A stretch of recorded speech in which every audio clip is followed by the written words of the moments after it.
This is Kal Kat, the Kal Katster, and I am on the runabout, the set of the Transformers car vision. War at end. Yeah, so this is not that though. This is a review of Star Trek Picard Episode 7, Nepenthe, which is another episode from the trailer, which showed Picard visiting a planet called Nepenthe. Nepotism planet. Nepenthe, where Riker and Troy and their daughter live. Which is not consistent with the Silly Trek timeline. They don't have any children in the Silly Trek timeline.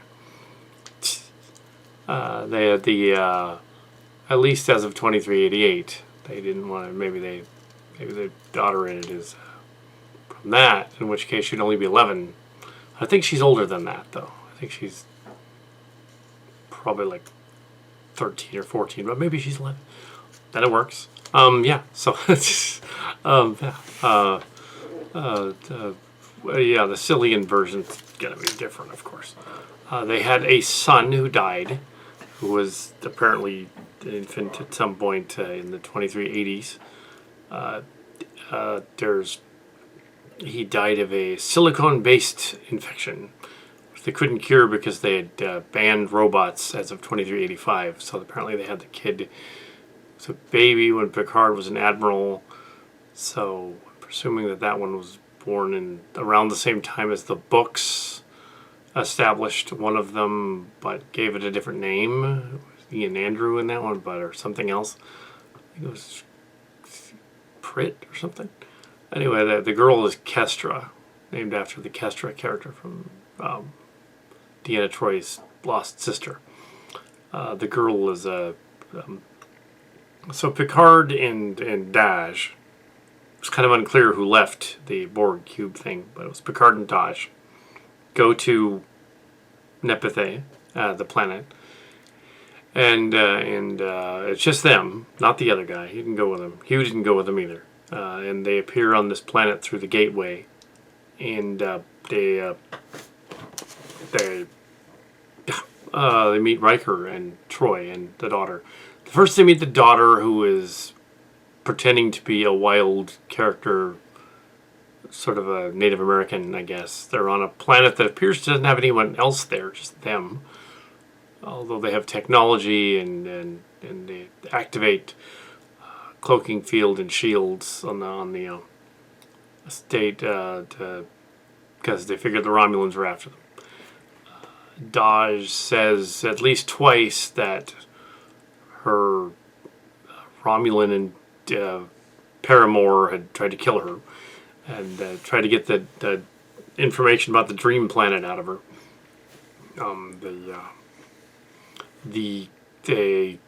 At one point in the story, they go with the idea that she doesn't trust them. She's on the planet because she didn't trust anybody. But Deanna Troy lectures Picard on being nice, I guess. Well, she would have done anyway. I mean, there's probably some people that would be complaining that, oh, that's like a moment where she's like woke or something. Oh, no, that's not it. She was like that on the show. She was always giving him advice and stuff because she was a counselor. Yeah. So yeah, if they were complaining about that, that's silly. Riker is in character. There's Riker, Jonathan Frakes. Daj acts like she could be an offspring of Data somehow, but that she was born 3 years earlier. She mentions a lot of her backstory at least 3 times. We learn about that. We also get in the. I'm going to go to the B story in a minute, but so they're waiting to hear from Rios and the ship to show up. Yeah, so the opening scene of the episode, we get a flashback to what Jurati was told by Commander O, or Commodore O. Some of the fans, including the Trek Guards people, were saying, was there a mind meld going on there? It was really brief. Well, this scene establishes, yes, there was a mind meld. which would be technically a violation of their mind because they're like mind readers or something. So technically, whatever she planted in her mind is probably not true. Or if it's really the Discovery timeline creeping through and it's like control, that's stupid. Don't do that. Yeah. Yeah, so she gives her a mind meld, shows her the hell that would happen if there was a timeline breach thing. So then we cut to Rios and the girl running for Rios and Girardi and Raffi running from the bad guys. They don't seem to be aware that that Girardi messed with the EMH. They don't seem to be aware of that in this version. The Silly Trek version, they are aware of it, but in this one, they're not. My version, but who cares? Yeah. So, but yeah. So that was my parody. Works out. But yeah. Oh, you will care because it's going to be funny. But yeah. So they're on their way and they're chasing the Romulan guys. Chasing them. I figure they're being tracked. Yeah. So they figure they're being tracked. And through the course of the B story, there's a C story as well, they're being tracked. So then we jump to the C story, where in the C story we have the Cube, and Hugh, and the boy, the legulous kind of guy, running around. Silly Trek version he's called Teach, but in this version he's called something else. Yeah. Yeah,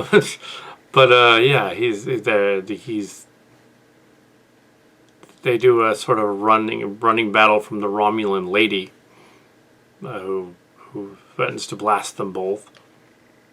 Apparently, after the running battle, she manages to blast Hugh, or stab him. I think she blasted him, stabbed him, and then stabbed him.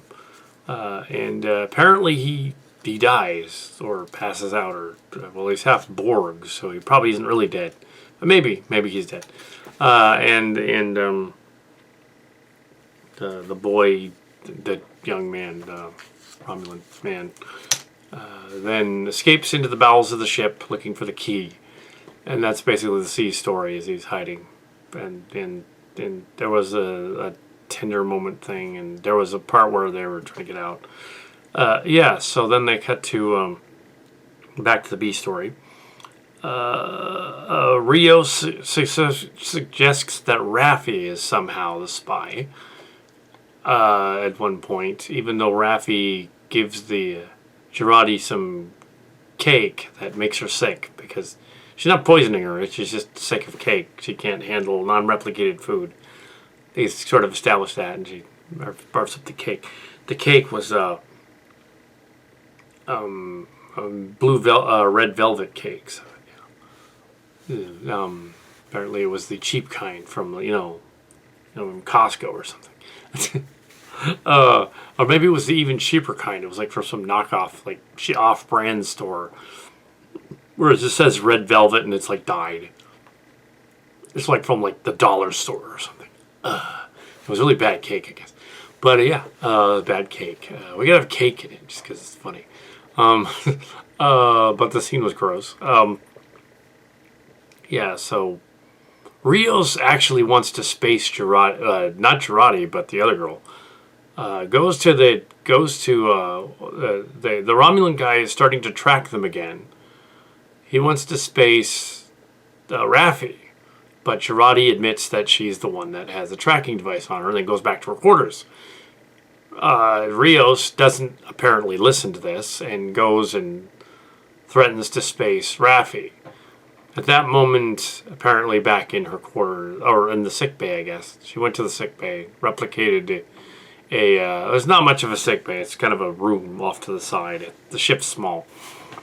She replicates a radiation device somehow. What did they say? It was a radiation device. to cancel out the tracker that was put in her by the Romulan lady. And Girardi has the tracking device, and she uses it, the radiation device, to apparently to inject herself so that it stops the tracking device that she ate. So there's a tracking device in the corrosion story as well. So yeah, it lines up with that, oddly enough. Of course it does. I think it's along the same lines as us. Yeah, like literally, we were doing this. This is weird. This is like we were doing this Transformers thing on the set, and we thought of this tracking device gag, where one of the prisoner Autobots is a prisoner, and gets a tracking device put inside them, and then it has to get removed later. That's literally a plot device in Corrosion. And this story is completely separate, but again, Star Trek has copied something that isn't quite out yet, but we just filmed. I just saw this episode just now, so I couldn't have put it in the episode. So yeah, it's weird. But yeah, so literally the same day. Wow. So they'll just think, oh, he copied the Star Trek. No. Filmed the other footage hours ago, and the tracking device gag, and that was hours ago, and now watch the episode within about 4 hours. There's Star Trek did it. Simpsons already did it. Yeah, that little joke from South Park. So yeah, she puts herself in a coma, but it stops the tracking device, and the Romulan guy gets pissed because he can't find them anywhere, even though they jumped out of warp and they appeared out of warp. So why didn't they?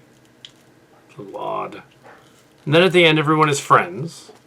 The blonde girl, the daughter, who is probably between 12 and 15, maybe younger. Maybe that's it, 11 or 12, just to make it consistent with someone born at around 2388 or so at the end of the other story. Oh, yeah. It doesn't need to be, but maybe she's older. Doesn't matter. But in the Cillian one, she's... Now, it would be really weird if there was a tracking device story in the Cillian one, and it was the same, No, just the Transformer thing. Unrelated. But weird that it's similar. And weird that they go through similar means to get it out of the robot. Well, in this case, it was a robot. And in the case of the Star Trek story, the robot girl doesn't have a tracker on her. Although you'd think she would.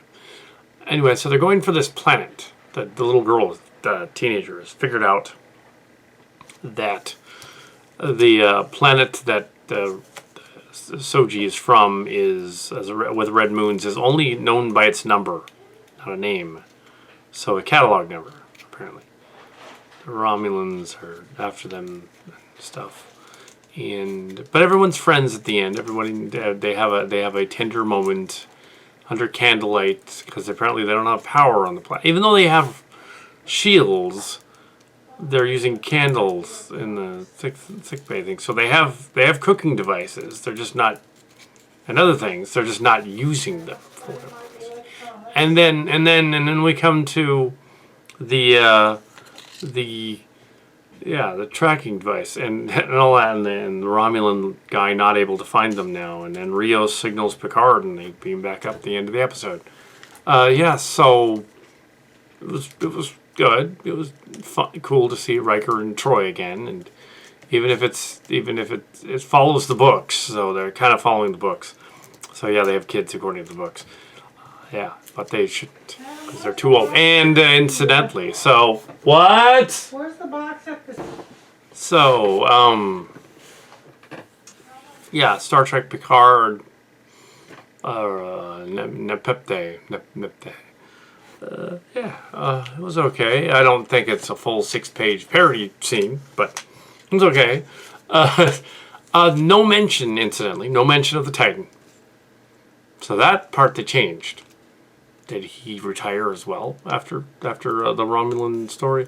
I mean, the Titan was mentioned at the end of Nemesis, so what happened to it? Did they actually go the route that Silly Rex said, that the Titan, or the books as well, said that in the early 2380s, the Titan was wrecked, and they had to get a new one called the Titan A, which is from the Chimera series. And then that one was presumably wrecked. Did that happen? Because that would be interesting if that happened. So, yeah, we don't know anything about Riker's crew, what it was like, how long he was on the ship. He'd be in his mid-60s now. Troy would be about 60 now. The Picard would be 94. So yeah, they've known each other for 35 years, so it's definitely 2399 in the story. Yeah, so yeah, so that's pretty much it, I guess. Sure. Yeah. Yeah. Anyway, so that's Nepenthe. Nepotism. Kestra. For some reason, I remember Kestra and not the other kid, because it's a cool sounding name, Kestra. Kestra. That's a throwback to the sister from, yeah, that Troy's older sister that drowned, I guess. Yeah, that was it. Yeah. So.